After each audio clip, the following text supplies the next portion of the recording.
Move ಮಾಡೋಕ್ಕೆ ಮುಂಚೆ ನೀವು ಮಿರರ್ಗಳನ್ನ ಅಡ್ಜಸ್ಟ್ ಮಾಡ್ಕೊಬೇಕು ನಿಮ್ಗೆ ಅನುಕೂಲಕ್ಕೆ ತಕ್ಕ ಹಾಗೆ. ಇದು centre mirror, right side mirror, left side mirror. ಏನಂದರೆ ನಿಮ್ಮ ಬಾಡಿ, ನಿಮ್ಮದು ಗಾಡಿದು ಬಾಡಿ ಮತ್ತು ಎಕ್ಸ್ಟ್ರಾ ನಿಮ್ಮ ಬಾಡಿ ಸ್ವಲ್ಪ ಆದರೂ ಕಾಣಿಸ್ಬೇಕು ನಿಮ್ಮ ಗಾಡಿದು ಮಿರರಲ್ಲಿ. Right side mirror. ಈಗ ಕೆಲವ್ರು ಏನ್ ಮಾಡ್ತಾರೆ, ಹಿಂದೆ ಬರೋಂತ ಗಾಡಿಗಳೇ ಕಾಣಿಸ್ತಾರ ಕಂಪ್ಲೀಟ್ ಆಗಿ. ನಾನು ಹಂಗೆ ಮಾಡ್ತೀನಿ ಸರ್, ಹಿಂದೆ ಬರೋ ಗಾಡಿಗಳು ಇಂಪಾರ್ಟೆಂಟ್ ಅಪ್ಪ ಅಂತ ಹೇಳಿ ಬರೀ ಫುಲ್ ಹಿಂದೆ ಬರೋ ಗಾಡಿಗಳು ಕಾಣಂಗ್ ಇಟ್ಕೊಂಡ್ಬಿಡ್ತೀನಿ. ಇಲ್ಲ ಅದು ತಪ್ಪು. ಏನಾಗುತ್ತೆ ಅಂದ್ರೆ ನಿಮ್ದು ಗಾಡಿ ಬಾಡಿ ಕಾಣಿಸಿದ್ಮೇಲೆ ಅಲ್ಲಿಂದ ಝೀರೋ ಕೌಂಟ್ ಮಾಡ್ಬೇಕು ನೀವು. ಆಯ್ತಾ, ಇಲ್ಲಿ ಝೀರೋ ಇದೆ ಅಂದ್ರೆ ನಿಮ್ ಗಾಡಿ ಇದೆ ಅಂದ್ರೆ ಇಲ್ಲಿಂದ ಝೀರೋದಿಂದ ಕೌಂಟ್ ಮಾಡಬೇಕು. ಇವಾಗ ಫುಲ್ ಇದೆ ಅಂದ್ರೆ ನಿಮ್ ಗಾಡಿಗೂ ಆ ಗಾಡಿಗೂ ಎಷ್ಟು ಡಿಫ್ರೆನ್ಸ್ ಇದೆ ಮಧ್ಯದಲ್ಲಿ ಗ್ಯಾಪ್ ಗೊತ್ತಾಗಲ್ಲ ನಿಮ್ಗೆ. ಸೊ ಅವಾಗ ಬಾಡಿಯಿಂದ ಝೀರೋ ಕಂಟಿನ್ಯೂ ಮಾಡಿದ್ರೆ ನೀವು ಎಷ್ಟು ಬಿಡಬೇಕು ಅನ್ನೋದು ಗೊತ್ತಾಗುತ್ತೆ. ಈವನ್ ಅದೇ ತರ ಲೆಫ್ಟ್ ಸೈಡ್ ಅಷ್ಟೇ, ಲೆಫ್ಟ್ ಸೈಡ್ದು ಅಷ್ಟೇ ಬಾಡಿಯಿಂದ ಶುರು ಮಾಡ್ಬೇಕು ನೀವು. ಮತ್ತೆ ಜೊತೆಗೆ ಇನ್ನೊಂದು ಹೇಳ್ತೀನಿ ಕೇಳಿ, ಈ ಸಣ್ಣ ಮಿರರ್ ಹಾಕಿದೀವಿ ನಾವು. ಆಯ್ತಾ, ಈ ಸಣ್ಣ ಮಿರರ್ ತುಂಬಾ ಅಡ್ವಾಂಟೇಜ್ ಇದೆ. ಈ ಸಣ್ಣ ಮಿರರ್ ಏನಂದ್ರೆ ನಿಮ್ದು ಟೈರ್ ನೋಡ್ಕೊಳ್ಳಿ. ನಿಮ್ ಟೈರ್ ರಿವರ್ಸ್ ತೆಗಿವಾಗ ನಿಮ್ ಟೈರ್ ಎಲ್ಲಿಗೆ ಹೋಗ್ತಾ ಇದೆ ಅನ್ನೋದು ಗೊತ್ತಾಗುತ್ತೆ. ಇವನ್ ನಾವು ಎರಡೂ ಕಡೆ ಹಾಕಿದೀವಿ, ರೈಟ್ ಸೈಡ್ ಅಲ್ಲೂ ಹಾಕಿದೀವಿ, ಲೆಫ್ಟ್ ಸೈಡ್ ಹಾಕಿದೀವಿ. ತುಂಬಾ ಯೂಸ್ ಆಗುತ್ತೆ ಅದು ಏನಂದ್ರೆ ನಾವು ಸ್ವಲ್ಪ ಏನು ಇದು ದೊಡ್ಡ ಆಕ್ಸೆಸರೀಸ್ ಅಲ್ಲ ಅಂತ ತಿಳ್ಕೊಂಡ್ವಿ, ಆದ್ರೆ ಇದು ಹಾಕಿದ್ಮೇಲೆ ಗೊತ್ತಾಯ್ತು ಇದ್ರದ್ದು ಎಷ್ಟು ಅಡ್ವಾಂಟೇಜ್ ಇದೆ ಅಂತ. ಅದು ಅನ್ಕೊಂಡಿದ್ದೀನಿ, ನಾನು ಹಂಗೆ ಅನ್ಕೊಂಡಿದ್ದು. ಅದು ಹಾಕಿದ ಮೇಲೆ ಅದ್ರ ಗೊತ್ತಾಯ್ತು ಅದು ಎಷ್ಟು ಯೂಸ್ ಇದೆ ಅದು ಅಂತ. ನಿಮ್ದು ಟೈರ್ ನೀಟಾಗಿ ಕಾಣಿಸುತ್ತೆ. ನೀವು ರೈಟ್ ತೆಗೆದು ಮುಂದಕ್ಕೆ ಹೋಗುವಾಗ್ಲೂ ಅದು ಕಾಣಿಸುತ್ತೆ, ಲೆಫ್ಟ್ ಟರ್ನ್ ಮಾಡಿ ರಿವರ್ಸ್ ಬರುವಾಗ್ಲೂ ಅದು ಕಾಣಿಸುತ್ತೆ. ನಿಮ್ಗೆ ಎಲ್ಲಿ ಗ್ಯಾಪ್ ಇದೆ, ಒಂದು ಟೂ ವೀಲರ್ ಅಡ್ಡ ಪಕ್ಕದಲ್ಲಿ ನಿಂತಿದ್ರು ಗ್ಯಾಪ್ ಡಿಸ್ಟೆನ್ಸ್ ನೋಡ್ಕೋಬಹುದು, ಇಲ್ಲ ಲೆಫ್ಟ್ ಸೈಡ್ ಅಲ್ಲಿ ನೋಡ್ಕೋಬಹುದು, ರೈಟ್ ಸೈಡ್ ಅಲ್ಲಿ ನೋಡ್ಕೋಬಹುದು. ಹಿಂದೆ ಒಬ್ರು ಗೈಡ್ ಮಾಡೋದೇ ಬೇಕಾಗಿಲ್ಲ, ಆ ಲೆವೆಲ್ಗೆ ಈ ವರ್ಕ್ ಆಗುತ್ತೆ. ಇದೊಂದು ಅಂದ್ರೆ ಕೆಲವ್ರಿಗೆ 360 ಕ್ಯಾಮ್ರಾ ಯೂಸ್ ಮಾಡ್ತಾರೆ, 360 ಕ್ಯಾಮ್ರಾ. ಸೊ ಇದು ಅಂದ್ರೆ ಆಲ್ಮೋಸ್ಟ್ ಏನಂದ್ರೆ ಅದಕ್ಕೆ ಅರ್ಧ ಅಡ್ವಾಂಟೇಜ್ ಆಗುತ್ತೆ. ಫ್ರಂಟ್ ಸ್ವಲ್ಪ ಕಷ್ಟ ಆಗ್ಬೋದು, ಆದ್ರೆ ಬ್ಯಾಕ್ ಅಂತೂ ತುಂಬಾ ಯೂಸ್ ಆಗುತ್ತೆ, ರಿವರ್ಸ್ ತೆಗಿಬೇಕಂತೂ ತುಂಬಾ ಯೂಸ್ ಆಗುತ್ತೆ. ಇದನ್ನೆಲ್ಲ ಆಕ್ಸೆಸರೀಸ್ಗಳು ಇಟ್ಕೊಳ್ಳಿ. ಈಗ ಸೈಡ್ ಮಿರರ್ಗಳದೆಲ್ಲ ಹೇಳಿದ್ರಿ, ಈ ಫ್ರಂಟ್ ಮಧ್ಯದಲ್ಲಿ ಮಿಡಲ್ ಮಿರರ್ ಇದು ಯಾವ ರೀತಿ ಯೂಸ್ ಆಗುತ್ತೆ? ಎಷ್ಟೋ ಜನ ಇದು ಯೂಸ್ ಮಾಡಲ್ಲ, ಬರೀ ಮುಖ ನೋಡ್ಕೊಳಕ್ಕೆ ಅಥವಾ ಬಟ್ಕಿ ಟಿಕ್ಕಣಕ್ಕೆ ಅಂತ ನೋಡ್ಕೊಂತಾರೆ. ಸರ್ ಇದರಲ್ಲಿ ಎರಡಿದೆ, ಇದ್ರಲ್ಲಿ ಡೇ ಅಂಡ್ ನೈಟ್ ಅಂತ ಇದೆ. ಇದ್ರಲ್ಲಿ ಡೇ ಇದೆ, ನೈಟು ಇದೆ. ಆಯ್ತಾ, ಎಲ್ಲರಿಗೂ ಅದ್ರಲ್ಲಿ ಅಬ್ಸರ್ವ್ ಮಾಡಿರಲ್ಲ, ಏನು ಕೊಟ್ಟಿದ್ದಾರೆ ಅನ್ನೋದು ಅಬ್ಸರ್ವ್ ಮಾಡಲ್ಲ. ನೋಡಿ ಈಗ ಲೈಟು, ಈ ಲೈಟ್ ಬೀಳ್ತಾ ಇದೆ, ಇದು ನಾನು ಮೇಲ್ಗಡೆ ಲೈಟ್ ಕಾಣಿಸ್ತಾ ಇದೆ ಅಲ್ವಾ, ಇದನ್ನ ನಾನು ಹಿಂಗ್ ಮಾಡಿದೆ. ಹಿಂಗ್ ಮಾಡಿದ್ರೆ ಡಿಮ್ ಆಗಿ ಕಾಣಿಸುತ್ತೆ ಒಂದು ಲೈಟು. ಹಿಂಗ್ ಮಾಡಿದ್ರೆ ನೋಡಿ ಇದು ಡೇ, ಇದು ನಿಮ್ ಲೈಟೇ ನೋಡಿ, ನಿಮ್ಗೆ ಕಾಣಿಸ್ತಾ ಇದೆಯಾ? ಇದು ಯಾವ ತರ ಕಾಣಿಸ್ತಿದೆ? ಡೇ ಲೈಟ್ ಕಾಣಿಸ್ತಾ ಇದೆ. ಇದರಲ್ಲಿ ಡೇ ಅಂಡ್ ನೈಟು ಅಂದ್ರೆ ಬ್ರೈಟ್ ಆಗೋ ಕಾಣಿಸುತ್ತೆ ಲೈಟು, ಲೈಟ್ ಆಗೋ ಕಾಣಿಸುತ್ತೆ. ಎರಡೂ ತರ ಕೊಟ್ಟಿರ್ತಾರೆ ಆಪ್ಷನ್. ಅಂದ್ರೆ ಈಗ ಡೇ ಟೈಮ್ ಅಲ್ಲಿ ನಿಮ್ಗೆ ನೀಟಾಗಿ ಕಾಣಿಸ್ಬೇಕು, ಹಿಂದೆಗಡೆ ಬ್ಯಾಕ್ ಗ್ರೌಂಡ್ ಏನಿದೆ ಅದು ನೀಟಾಗಿ ಕಾಣಿಸ್ಬೇಕು. ನೈಟ್ ಅಲ್ಲಿ ಏನಾಗುತ್ತೆ, ಹೆಡ್ಲೈಟ್ಸ್ ಗಳು ಹಾಕೊಂಡ್ ಬಿಡ್ತಾರಲ್ಲ, ಅದು ಕಣ್ಣಿಗೆ ಹೊಡಿಯುತ್ತೆ. ಸೊ ಅದಕ್ಕೆ ಇದನ್ನ ಮಾಡ್ಬೇಕು, ನೈಟ್ಗೆ ಹಾಕೋಬೇಕು. ಇದು ಡಿಮ್ ಆಗುತ್ತೆ. ಸೊ ಹಿಂದೆಗಡೆ ಬರ್ತಾರ ಲೈಟು ತುಂಬಾ ಲೈಟ್ ಆಗಿ ಕಾಣಿಸ, ಅಂದ್ರೆ ಡಾರ್ಕ್ ಆಗಿ ಕಾಣಿಸಲ್ಲ, ಲೈಟ್ ಆಗಿ ಕಾಣಿಸುತ್ತೆ. ಸೊ ಎರಡಕ್ಕೂ ಯೂಸ್ ಆಗುತ್ತೆ ಇದು. ಸೊ ಇದನ್ನ ಅದಕ್ಕೆ ಯೂಸ್ ಮಾಡ್ಕೋಬೇಕು. ಸೊ ಇದು ತುಂಬಾ ಯೂಸ್ ಇದೆ ಇದ್ರಲ್ಲೂ. ಯಾಕಂದ್ರೆ ಇದ್ರ ಕೆಲವರು ತಿಳ್ಕೊಂಡೇ ಇರಲ್ಲ ಇದನ್ನಂತ. ಇದು ಕೆಲವೊಂದು ಗಾಡಿಗಳೆಲ್ಲ ಆಟೋಮೆಟಿಕ್ ಇದೆ, ಅದು ಡೇ ನೈಟ್ ಚೇಂಜ್ ಆಗ್ಬಿಡುತ್ತೆ, ಅದೇ ಚೇಂಜ್ ಆಗುತ್ತೆ. ಸೊ ಅದನ್ನ ಇದು ನಾವು ಮ್ಯಾನ್ಯಲ್ ಮಾಡಬೇಕು, ಅದು ಆಟೋಮೆಟಿಕ್ ಆಗುತ್ತೆ. ಇದ್ರ ಜೊತೆಗೆ ಇದು ಎಷ್ಟು ಯೂಸ್ ಆಗುತ್ತೆ ಸರ್? ಸಾಮಾನ್ಯ ನಾವು ಲೆಫ್ಟ್ ಟು ರೈಟ್ ನೋಡ್ತೀವಿ, ಸೆಂಟರ್ ಮಿರರ್ ನ ಜಾಸ್ತಿ ಅಬ್ಸರ್ವ್ ಸರ್. ಆಕ್ಚುಲಿ ಇದು ಏನಕ್ಕೆ ಯೂಸ್ ಮಾಡ್ಬೋದು ಅಂತಂದ್ರೆ, ಈಗ ಪರ್ಟಿಕ್ಯುಲರ್ ಆಗಿ ಹಿಂದೆ ಯಾರು ಬರ್ತಿದ್ದಾರೆ, ಈಗ ನೀವು ಲೆಫ್ಟ್ ತಗೋಬೇಕು ರೈಟ್ ತಗೋಬೇಕು ಅನ್ನೋದಕ್ಕೆ, ಆಮೇಲೆ ಸಡನ್ ಆಗಿ ಬ್ರೇಕ್ ಹಾಕ್ಬೇಕು. ಬ್ರೇಕ್ ಈಗ ಒಂದು 80 ಕಿಲೋಮೀಟರ್ ಸ್ಪೀಡಲ್ಲಿ ಹೋಗ್ತಾ ಇರ್ತೀರಾ, ಯಾವ್ದೋ ಅಬ್ಜೆಕ್ಷನ್ಸ್ ಬರುತ್ತೆ, ಟಕ್ಕಂತ ಬ್ರೇಕ್ ಹೊಡಿತೀರಾ. ಬ್ರೇಕ್ ಹೊಡಿವಾಗ ಎರಡು ಮಿರರ್ ನೋಡಿದ್ರೆ ಏನಾಗುತ್ತೆ ಅಂದ್ರೆ, ಎರಡು ಮಿರರ್ ಅಲ್ಲಿ ಕಾಣಿಸ್ತಿರೋ ಗಾಡಿ ಸೆಂಟ್ರ್ ಮಿರರ್ ಅಲ್ಲಿ ಕಾಣಿಸುತ್ತೆ.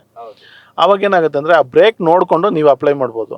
ನಿಮ್ದು ಫಸ್ಟ್ ನೀವು ನೋಡ್ಕೊಳ್ಳಿ, ಮುಂದೆ ನೋಡ್ಕೊಳ್ಳಿ. ಆಮೇಲೆ ಮುಂದೆ ನಿಮ್ಗೆ ಗ್ಯಾಪ್ ಇತ್ತು ಅಂದಾಗ ಹಿಂದೆ ಒಂದ್ ಸ್ವಲ್ಪ ನೋಡ್ಲೇಬೇಕಾಗುತ್ತೆ ನೀವು, ಇಲ್ಲಾಂದ್ರೆ ಅವ್ರು ಬಂದು ಹೊಡಿತಾರೆ. ಸೊ ಅದನ್ನ ಅವರು ತುಂಬಾ ಸ್ಪೀಡ್ ಇತ್ತು ಇಲ್ಲ ಅಂತಂದ್ರೆ ನೀವು ಸ್ಮ್ಯಾಶ್ ಆಗೋ ಚಾನ್ಸಸ್ ಇರುತ್ತೆ. ಎರಡು ಗಾಡಿ ಮಧ್ಯದಲ್ಲಿ ಸ್ಮ್ಯಾಶ್ ಆಗೋ ಚಾನ್ಸಸ್ ಇರುತ್ತೆ. ಮಿರರ್ ನೋಡ್ಕೊಳ್ಳೋದು ತುಂಬಾ ಒಳ್ಳೇದು. ಬ್ರೇಕ್ ಹೊಡಿವಾಗ ಒಂದ್ಸತಿ ಅಬ್ಸರ್ವ್ ಮಾಡಿ ಸೆಂಟ್ರ್ ಮಿರರ್, ಆಯ್ತಾ, ನೋಡ್ಕೊಂಡು ಹೊಡಿರಿ. ಇಲ್ಲ ಗ್ಯಾಪ್ ಇದೆ, ಹಿಂದೆ ಯಾವ್ದು ಗಾಡಿ ಇಲ್ಲ ಅಂತ ಅಂದಾಗ ನಿಮ್ಮ ಪಾಡಿಗೆ ನೀವು ನಿಮ್ಮ ಫ್ರಂಟ್ ಗ್ಯಾಪ್ ನೋಡ್ಕೊಂಡು ಹೊಡಿರಿ. ಅಂದ್ರೆ ನಿಮ್ಗೆ ಗ್ಯಾಪ್ ಜಾಸ್ತಿ ಇತ್ತು ಅಂದಾಗ ನೀವು ಒಂದ್ಸತಿ ಹಿಂದೆ ನೋಡೋದು ಒಳ್ಳೇದು, ತುಂಬಾ ಒಳ್ಳೇದು.